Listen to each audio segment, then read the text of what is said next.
Hello guys, sorry for the lateness, the A-levels and that. It made me have the same energy and will to live as a North Korean man on death row. But hey, nearly a month after I was harassed by 10 pieces of paper during the exam season, I'm finally ready for summer and stop becoming a lazy lump of lard so I can actually do something with my holiday. And also it took me like 20 decades to get my mic to finally come through the post. So now everything's set up, I'm ready to make new videos. I decided to make this video as I've always pondered about such beings as the one I'm about to talk about.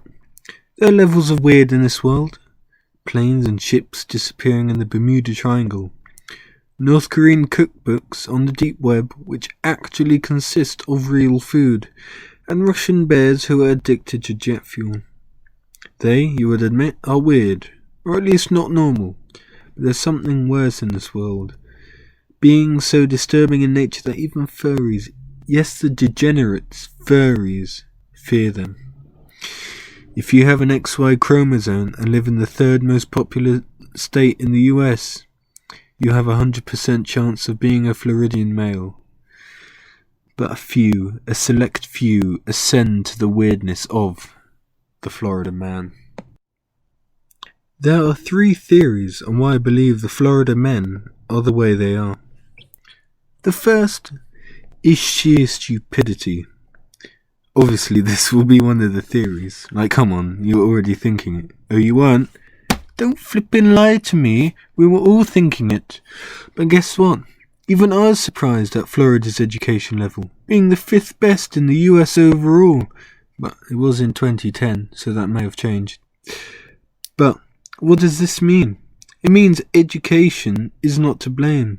The Florida man is most likely not that stupid, at least academically. Hell, they may be on a higher intelligence than us, like some sort of super race whose IQ is so above us that we perceive them as stupid.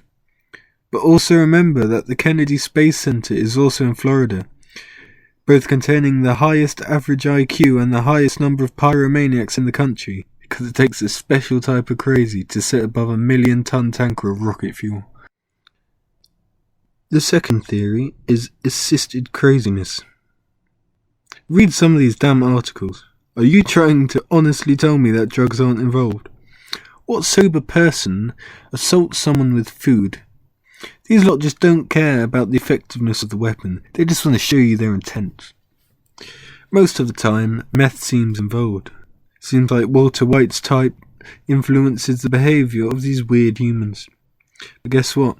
Stats are in support of this.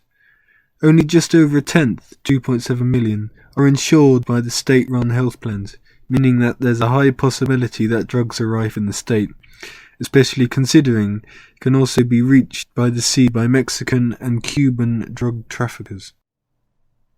The third theory is evolution. Let's look at a duck-billed platypus. Just take a good, honest look at it. It's creatures like this that show that God has a sense of humour. But what if the Florida man is the same? If we look at most animals in nature, we can see that they've developed a weird survival mechanism. The possum acts dead, a sea cucumber splitting itself up into multiple pieces to confuse the enemy and shooting their intestines out of their anus. And termites in the French Guiana, which literally grow biological suicide vests to destroy their enemies. These, as I've already highlighted, are weird. But yet they are still alive because of this bizarreness, and I wouldn't put it past a Florida man to reenact a sea cucumber when high as a kite. Now, let's look at this on a human scale. Let's turn the clock back to 1989 and let's go to Liberia.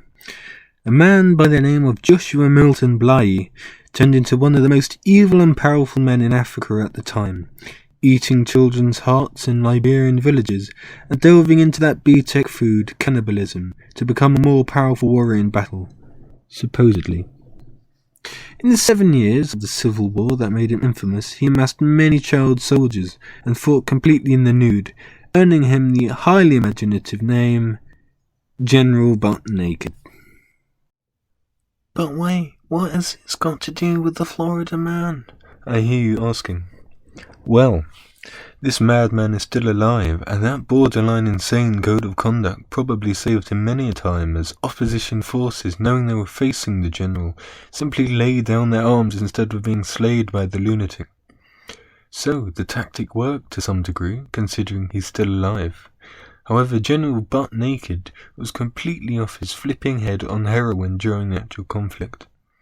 But what if, possibly, Florida men have evolved natural crackhead behaviour? Imagine millions of General Butt Nakeds in a single place, a state maybe. Imagine the amount of craziness that will happen. I suspect a nation of crackheads in a single area will result in a place where the only thing stopping their insanity is their imagination, and like the sea cucumber, will make its attackers, both human and animal alike, too scared to pounce. Well, guess what, viewers? Such a place does exist. A place with at least 11 million General Butt Naked types that instills so much fear in rival nations that Mexico has never attempted an invasion because of the repercussions, and Cuba once wished to nuke such a place to Kingdom Come in 1961.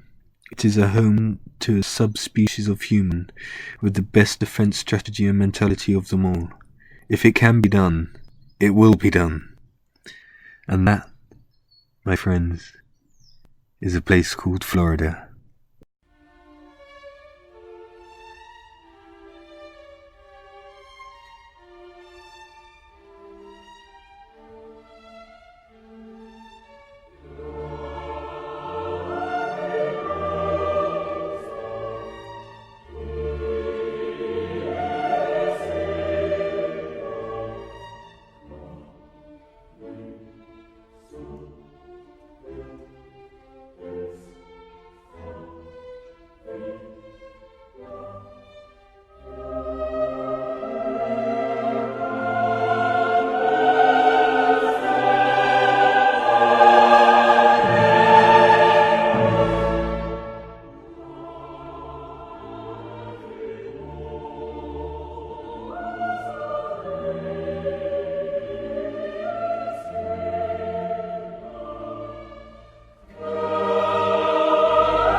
And with that, I believe I've found the answer to the question that has kept me up for many, many nights. It's just an adaptation to defend these poor creatures from invaders. And damn, the adaptation is good. But remember, if you ever go to Florida, Always be armed, because a Florida man out there, somewhere, may be attempting to assault you in the most bizarre way possible.